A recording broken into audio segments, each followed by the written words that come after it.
UP में लोकसभा चुनाव से पहले राज्यसभा के लिए सपा और बीजेपी के बीच मुकाबला देखने को मिलेगा, जिसे लेकर दोनों दलों में सियासी बिसात बिछनी शुरू हो गई है। बता दें कि यूपी में अगले साल अप्रैल के महीने में 10 राज्यसभा सीटें खाली हो रही हैं, जिसके लिए अभी से जोड़ तोड़ और सियासी समीकरण बिठाने की रणनीति शुरू हो गई है, जिसके चलते यूपी में अगले साल दोहरी चुनावी जंग देखने को मिलेगी। मई में होने वाले संभावित लोकसभा चुनाव से पहले 2 अप्रैल 2024 को यूपी से राज्यसभा की 10 सीटें खाली हो रही हैं। इनमें 9 सीटें बीजेपी के पास है, सपा के पास 1 सीट है, जिससे जया बच्चन सांसद हैं। ऐसे में लोकसभा से पहले मार्च महीने में राज्यसभा के लिए चुनाव की घोषणा की जा सकती है। पिछली बार 2018 में जब राज्यसभा का चुनाव हुआ था, तब बसपा से गठबंधन की कोशिश में सपा ने बसपा उम्मीदवार भीमराव अंबेडकर को समर्थन दिया था। हालांकि क्रॉस वोटिंग में भाजपा का उम्मीदवार जीत गया और बीजेपी ने 9 सीटों पर जीत हासिल की थी, जबकि सपा से सिर्फ जया बच्चन ही जीती थी।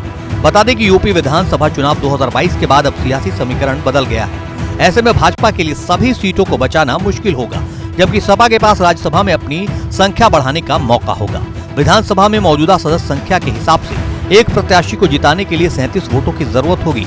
सपा गठबंधन के पास कुल 118 विधायक हैं। ऐसे में सपा 3 सीटें जीतने की स्थिति में होगी। वहीं एनडीए गठबंधन के पास 279 विधायक हैं। ऐसे में 7 सीटों पर भाजपा की जीत पक्की है। कांग्रेस के पास 2, जनसत्ता दल के पास 2, बसपा का 1 विधायक जो किसी गठबंधन का हिस्सा नहीं है। ऐसे में चुनाव से पहले इन दलों से भी तालमेल और जोड़ने की कवायद जारी है। इसके साथ ही राज्यसभा सांसद के लिए लॉबिंग भी शुरू हो गई है। राज्यसभा में सपा सांसद जया बच्चन का कार्यकाल खत्म हो रहा है। माना जा रहा है कि अखिलेश यादव उन्हें फिर मौका देने के मूड में नहीं है। वो अपने परिवार से किसी को राज्यसभा में भेज सकते हैं। तेज प्रताप यादव का नाम रेस में आगे चल रहा है। इसके अलावा एक मुस्लिम नेता पर भी दांव लगाया जा सकता है। वहीं बीजेपी से अनिल अग्रवाल, अशोक वाजपेयी, अनिल जैन, कांता करदम, सकलदीप राजभर, जीवीएल नरसिम्हा राव, विजयपाल तोमर, सुधांशु त्रिवेदी, हरनाथ सिंह यादव का कार्यकाल खत्म हो रहा है। इनमें से बीजेपी सुधांशु त्रिवेदी को छोड़कर किसी को दूसरा मौका देने के मूड में नहीं है। बीजेपी का फोकस पिछड़ों और दलितों पर रह सकता है। ऐसे में यूपी में राज्यसभा की जंग दिलचस्प होती दिख रही है। भारत की बात रोहित सिंह सावल के साथ सिर्फ एबीपी न्यूज पर।